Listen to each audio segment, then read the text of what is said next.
Obviously, you just got to take care of business. I think the Huskers are right now a 35-point favorite in Vegas odds. They got to ignore all of that, take it play by play, and as they say, day by day, they get better and better. South Alabama here Saturday morning at 11 a.m. on ESPN. For Phil Bergman, I'm Adam Kruger reporting from Memorial Stadium. This new precinct is the biggest West Omaha has seen so far. With all 3 units all housed under one roof, you have the emergency response unit, the traffic unit, and the patrol unit. Now, crews are coming in right now to start construction for the day for this new precinct that's going to open up next month. I'm hoping we get a little more coverage in the neighborhoods. And next month, neighborhoods in Elkhorn and West Omaha will. The 5th Omaha Police Precinct opens on September 8th. The city's growing, and it's growing in westward expansion, obviously. We think we need to have a footprint in West Omaha to ensure that the citizens of West Omaha are getting the police services that they need and deserve. With crimes like vandalism, break-ins, and car thefts happening, people living there want to see a change, a heavier police presence, and they want police officers to respond quicker. When this was originally Elkhorn, we had very good police coverage. As soon as the city was annexed, police coverage fell off. The demand for officers in other precincts are decreasing, so some are being transferred west. But police want West Omaha residents to know that things are going to change for the better now that there will be more staffing. The citizens of West Omaha are going to get better and increased police coverage. This should reduce response times to radio calls. Making this the 3rd Western Police Precinct in Omaha and giving residents a peace of mind, knowing that police are actually down the street. Omaha's trash for potentially the next 2 decades gets decided. The main issues: cost, trust, and if yard waste will be mixed in with trash or not. All include new larger trash carts. Residents I spoke to say more than anything, the trash needs to be picked up when they say it will. Basically showing up on not necessarily time, but the right day, and it doesn't sit there all till 5, 6 o'clock at night. I'm not opposed to commingling. I kind of like it when they do pick up the yard waste at the same time as the trash, but I wouldn't be opposed to a separate bin either. It makes storage a little more difficult. Where do you put the 3 bins? But I'd be willing to work with that. If we knew we had both the reliability and the consistency. The lowest bidder, WCS, would have a 3-cart system collecting everything separately. Mayor Stothert and the Public Works Department doesn't believe the company had the resources to handle a city like Omaha. They wanted FCC's 2-cart plan, then with unlimited yard waste pickup in the spring and fall. The City Council had more questions about why WCS wasn't initially seen as a realistic candidate, if the bid process was followed properly, and if FCC's history was thoroughly reviewed. This is basically could be a 20-year deal worth approximately $500 million. So we got to get it right up front. Councilwoman Amy Melton, seemingly one of the deciding votes, said 2 carts with yard waste separated 12 weeks a year was the best compromise. The plan is approved in a 4-3 vote. At this point in time, I think the mayor has delivered on what I asked for. I wanted covered carts, separate yard waste, no tax increase. The City Council also approved 6-1 that supplemental plan to have yard waste collected for 12 weeks during the spring and fall months. Now, the awarded contract is 10 years and will be approximately $24 million for FCC with increments each year. They will also have a chance to have 5-year extensions twice after that 10 years for a possible total of 20 years. Reporting in downtown Omaha, Jake Wazakowski, 3 News Now. The city has a budget for next year, but the council added in a few things that Mayor Gene Stothert did not. One of those being 2 additional housing inspectors as the city ramps up its revived inspection program. The city currently has 9. The mayor wanted 10, but the council voted to budget for 11. When we look at our history here on housing inspectors, going back to 2013, we had 12 appropriated, and that's 6 years ago. And this year we'd only have 11 appropriated if this one is even approved. So to me, the city's growth alone would justify the addition of this position. After the meeting, the mayor said that they still may not hire that 11th inspector in 2020. We're not just going to hire it because it sounds good. We're going to hire somebody because we need them. The only budget amendment to get a split vote was $63,000 in funding for a youth job training program. That program would push kids towards careers in trade labor jobs like electrician, carpenter, and plumber. Not all of them kids are going to go to college. That's just the facts.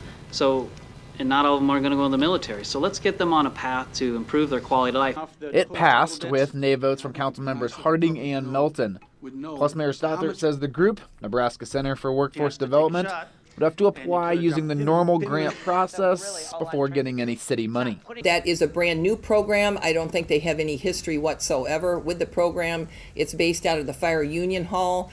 I saw what their plan is, and their plan was just about 6 half-hour meetings. All the extra money approved Tuesday came from a special contingency fund, and it didn't affect the rest of the budget. Like most athletes, DeAndre Rice has been through his fair share of injuries and doctor visits. Kick out real strong for me. But this particular injury stands out from the rest. It was just a rush, just like having everything just stop. Having just a great summer, working out every day, grinding with your guys, just getting better, and then just having it all just come to a screeching halt. This is a pretty devastating injury for really any young person, but particularly somebody like him who's an explosive athlete with aspirations to play college athletics. During a football practice, DeAndre faced every athlete's nightmare. He had both ACL tear, MCL tear in the knee. He also had meniscal tears on both sides. I definitely was very angry about it. It kind of just put me in a dark place. The stellar athlete was out for basketball, football, and track. The recovery process has been long, but also groundbreaking due to the new technology that was tested on DeAndre.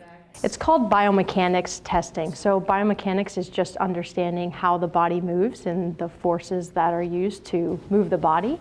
The technology uses sensors and plates to take a look inside the movements of the human body. These retroreflective sensors that I have on my body here pick up my every movement from the cameras around the room. Now these plates also track my weight, so the computer screen behind me shows all of my movements that the researchers can track. It's not visible to the naked eye, and so we are able to get very specific insight on how they're moving, and that's something that this system allows us to do. Having something like this that's truly research caliber allows us to look at it in finer detail and kind of find the fine points that we want to work at before we get him back, ultimately on the field. To DeAndre, it felt just like a video game, but in the end, it's this type of advanced technology and research that will help him heal and help him fulfill his dreams. It's just a long time coming, just having that thought in the back of your head that you want to get back to where you used to be and perhaps even get better. Especially since today was his first day having contact at practice since the injury. I'm excited, definitely excited. I haven't got to hit anybody in a while. Reporting in Omaha, Rudolph Sinaida, 3 News Now. A handful of Huskers earning their black shirts earlier this week. One of them, senior D lineman Darian Daniels, older brother of Damian, the Oklahoma State transfer, earning the role of team captain less than a year into his time in Lincoln. One thing I really wanted to do for my last year here is just enjoy every single minute of, the process, every minute of working out, every practice, and to maximize, everything that we do and just bring other people along. That's what you want in your leader. You want him to be the hardest worker. And I think he just proved it to everyone. He earned the respect, and people love to follow him.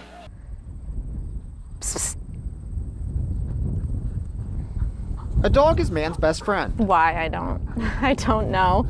In this case, dog is partner. Yeah, she's pretty much part of the family. Jazz is your typical furry friend. Oh, good. Not lacking in energy. Are you, girl? She loves to play fetch and bask in the grass. Her favorite thing to do is sunbathe. But Jazz also has a day job. You're actually getting real life what it looks like when she's searching. For the last 8 years, she's been on the K-9 unit in Sarpy County, certified in both narcotics and patrol. She's a very good detective. But it's a bittersweet day for Jazz. After 8 years on the service, the dog is officially retiring. Yeah. This is it, girl. She had gone to the vet for a follow-up, and we had found that she has pretty bad arthritis throughout the entire spine. So we figured it was probably time. Round of applause for Jazz. Sarpy County held a retirement ceremony Tuesday. Jazz got her favorite, a peanut butter cake. But don't worry. You're wild. She's not going anywhere soon. Aren't you? She's moving in with her now former partner, Deputy Aluzzi. I told the sheriff, I said, if you don't let me keep her. I said, be prepared for me to take her and we're gonna run. We'll have to check in to see how these roommates do in retirement. It's my solid, as I call her. Huh. Reporting in Sarpy County, Take that ball. We're gonna take it all the way back to the car. She's like, heck yeah. Phil Bergman, 3 News Now. 1 year after a long winter with brutal temps and snowfall into March, the Farmer's Almanac says 2020 may not be much better, with 2/3 of the country facing a winter colder than normal, with the worst of it towards the end of January. Plus, the Midwest is slated for above average snow yet again. How they come up with the predictions, I'm not sure. That's kind of a vetted secret. Brian Smith with the National Weather Service says it's unclear how accurate it is or how they come up with their forecasts. All the Almanac says is they put sunspot activity, tidal action of the moon, and the position of the planets into a formula and spit the predictions into this book. The National Weather Service forecasts, which will come out in a month or so, are centered around a computer model, taking in data like weather patterns and sea surface temperatures. We put in science into the modeling that takes place and the predictions that come out of it. So we want people to follow that. So are Omahans looking forward to a cold and wet winter that the Almanac predicts? Well, we got a few answers. I'm not looking forward to that. I really am not. So I don't have a 4-wheel drive, so in digging out of the driveway, yeah, not the most appealing ideas. I think money. I think a lot of money, you know, because snow removal is a very big thing in my life, you know what I'm saying? I make most of my living off of snow removal. And Chief Meteorologist Jennifer Zeppelin is joining me now in studio. And Jim, the coming months, you're getting ready to put out a forecast of your own. How does that compare to the one that the Farmer's Almanac just put out? Well, as you mentioned, I mean, they do have some great information in it, but it is general, it is broad. They cover the entire country, so they don't give you real specifics, even though they may say, okay, in this area it might snow more, it might be cold. It doesn't really break it down for the exact area that we're forecasting. So we're talking Nebraska and Iowa. We really fine-tune our forecast. And again, just our outlying area. So when it comes to that, we really wait until around October to get a better idea on what's going to be happening, the overall trends, and then we will release our forecast when we come up into about the middle part of November, right before Thanksgiving, because it will take several weeks, a couple of months for us to really get a good handle on what's going to be happening over the next several months. Well, companies like Tesla are working to make driverless cars. Several of the world's largest auto manufacturers are committing to equip virtually all of their light-duty cars and trucks with automated safety features like automatic emergency braking. Morning anchor Courtney Johns looked into how many crashes features like this could prevent and talked to one man who says it may have saved his life.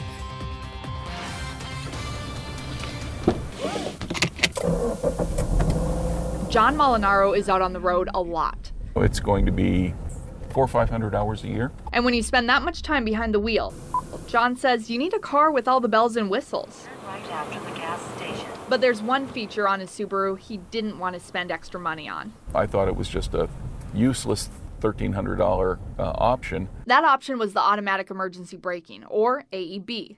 This feature can sense what's in front of the vehicle. If it senses something the car could hit, it automatically hits the brakes. The eyesight system is driven by 2 cameras located on either side of the rear view mirror. Not having a crash in over 30 years, Molinaro didn't think he needed it. But within 1 week of buying his car, a cat ran across the highway. Before I even knew there was a car there, this car braked hard and kept me from slamming into the back end of the other car.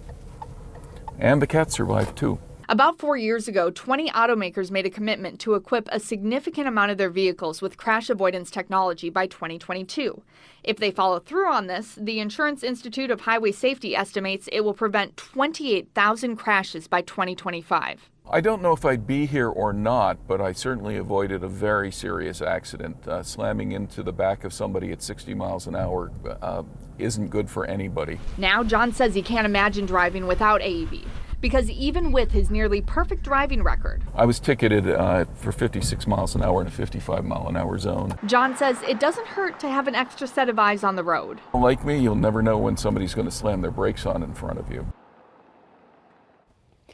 While many studies suggest systems like AEB can prevent crashes, there still is a lot we don't know. Some worry having these extra safeguards could cause more problems because drivers may develop a false sense of security and not pay as much attention on the road. Others say the key is making sure the driver understands exactly what their vehicle's safety features actually can do and what its limitations are. You can find our Safe Roads Now coverage on our website at 3newsnow.com/nudes/SafeRoadsNow. David Corbin teaches energy policy at Creighton University and is chair of the Nebraska chapter of the Sierra Club. He says if Earth were a body, the lungs would belong in the Amazon rainforest. It's a major part of the lungs of the planet, and so just like our own lungs, if we have a large part of it that's not functioning properly, then that affects our whole body. And right now, it's not functioning properly. The Amazon is on fire in record numbers. The bulk of the evidence is actually pointing towards strategic or purposeful burning of the land by people. This year is exceptional, and it's because they're clearing forests for farmland or for ranching. And the problem seems far away, but it may be closer than you think. Paul Wenninghoff owns Wenninghoff Farms in northwest Omaha. The farm we're on has been in the family since 1927. He's been a farmer his whole life. Yeah, it's like in the blood. Experts say what's happening in the Amazon right now has the potential to affect weather and rainfall patterns here in the Midwest and all around the world. One thing we know in environment is everything on Earth is connected to every other thing. There is strong evidence, though, that one of the greatest concerns in the long term of the removal of the Amazon forest is its ability to absorb carbon dioxide from the atmosphere. For us in the Midwest, more CO2 in the atmosphere, a warmer environment, that's expected to bring more variable weather. Variable weather, like more flooding. Look at the floods we've had this year. This, in turn, can affect Nebraska's agriculture and the livelihoods of farmers, like Paul. It can impact people who never thought it would impact them. Reporting in Omaha, Rudolph Sinaida, 3 News Now. Wagon Train Lake is a popular place to visit, but it's one of several lakes in the state right now currently on health alert due to something that's lurking in the water. It was a good day of fishing for Joe Biederman, who's familiar with this water. Oh, I've been fishing around here for probably 40 years. In those 40 years, Biederman keeps his eyes on the fish, but something else catches his attention. Along the shoreline, when you see that real toxic stuff. The most common is, we like to say John Deere paint green, like somebody spilled a gallon of paint. The shoreline along this lake is painted in this toxic algae, and if you can't see it, your nose will tell you. Usually comes with a fairly rancid smell. You can usually, if it's a big bloom, you'll smell it when you get out of your vehicle. The algae creates a toxic chemical, which will make you sick if you ingest it. It's a liver toxin, so ingestion of it can lead to issues, pretty severe liver damage. And cuts on your body opens the door for other illnesses. If anybody's got cuts or anything, don't want to be swimming in the water, that's for sure. Usually within a few hours to a couple of days, you'll likely get a rash. While the impacts on an adult are not as severe, the same cannot be said for a family pet. They'll clean their fur up, ingest that toxin, and unfortunately it usually doesn't end very well. So the next time you visit a lake, look for signs of the toxic algae not just in the water, but around it. You come to a lake and you see the bright orange sign, that means that it has recently tested high for harmful algal blooms. If the lake is clear and has tested well, then it'll be a blue sign flipped up. But you can still enjoy the water in other forms, minus swimming. Take it from someone who's been fishing in these waters for 2 decades. You know, it's a good time. It's always good to get out. At Wagon Train Lake, John Madden, 3 News Now. Splash pads are a cool break from the August heat. And that goes for one little critter showing up at a family park.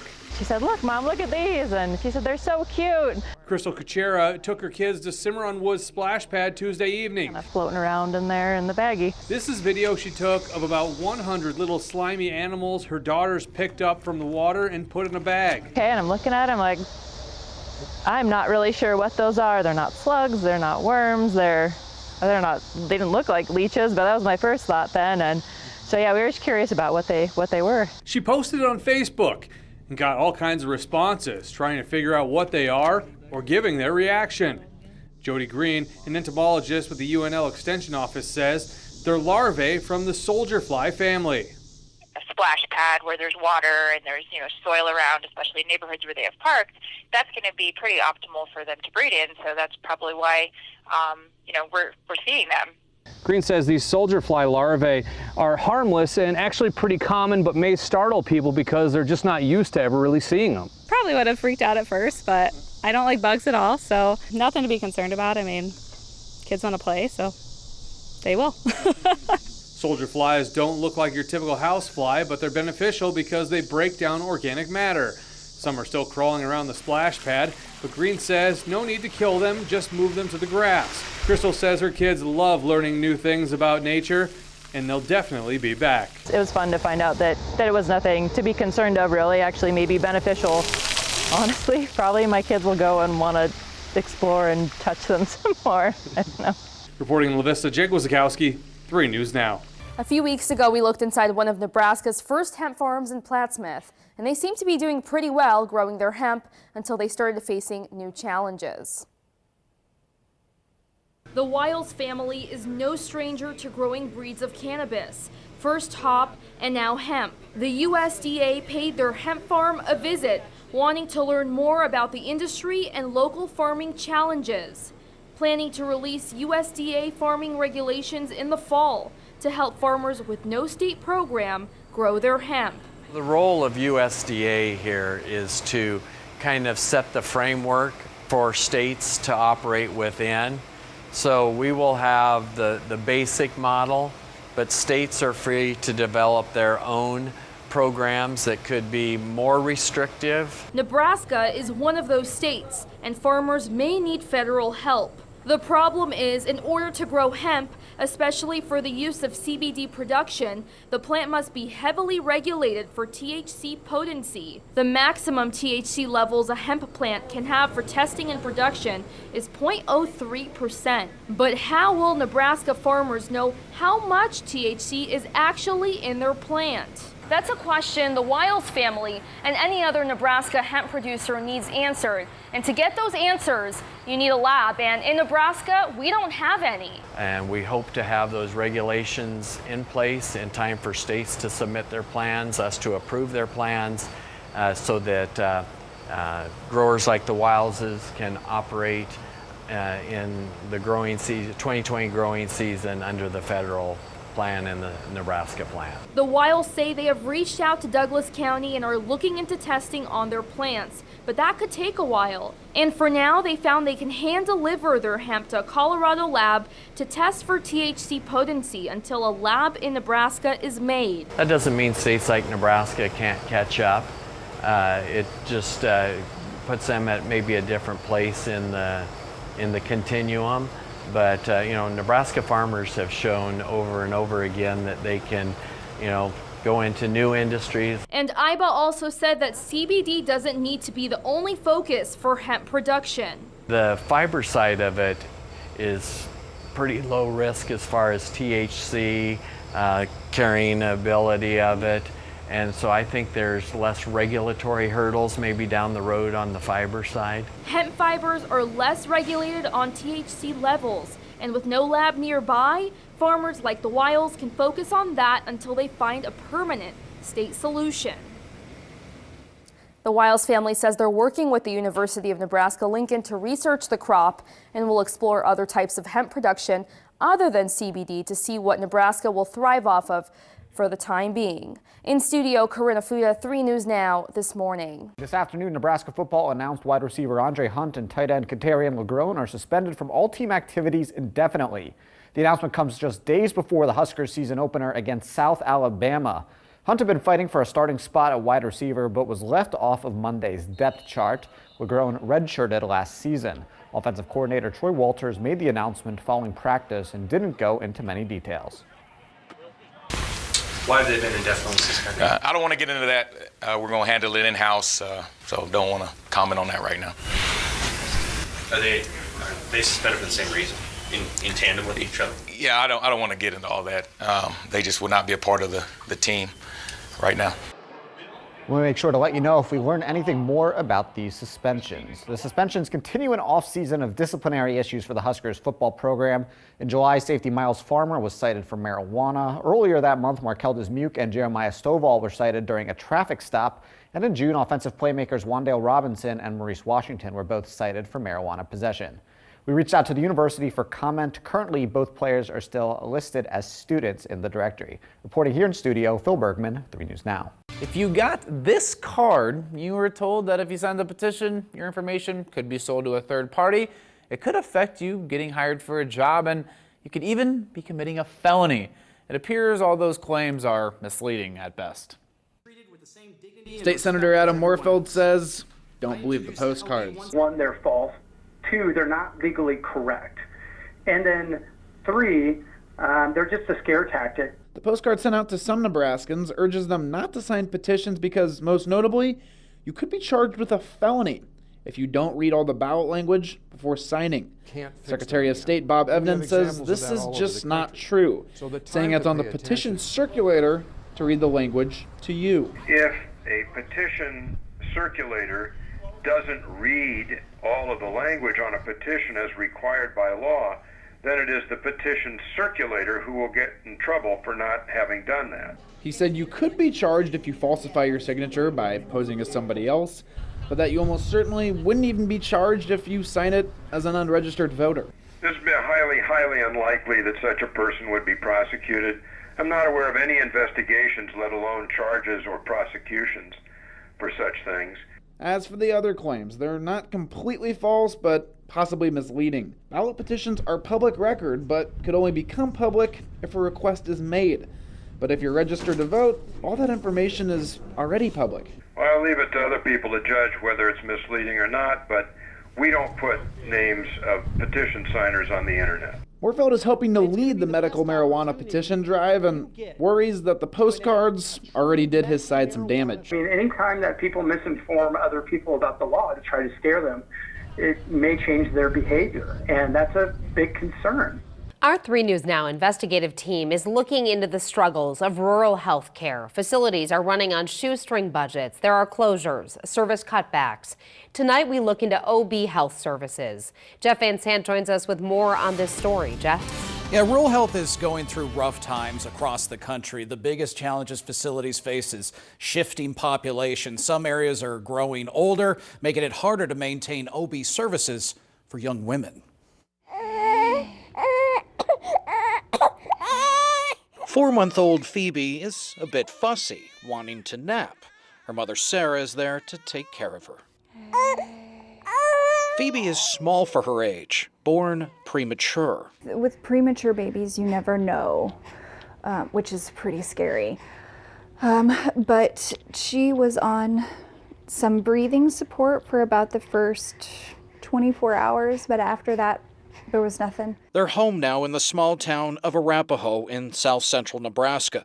Getting to this point wasn't easy. Complications with the pregnancy threatened both their lives.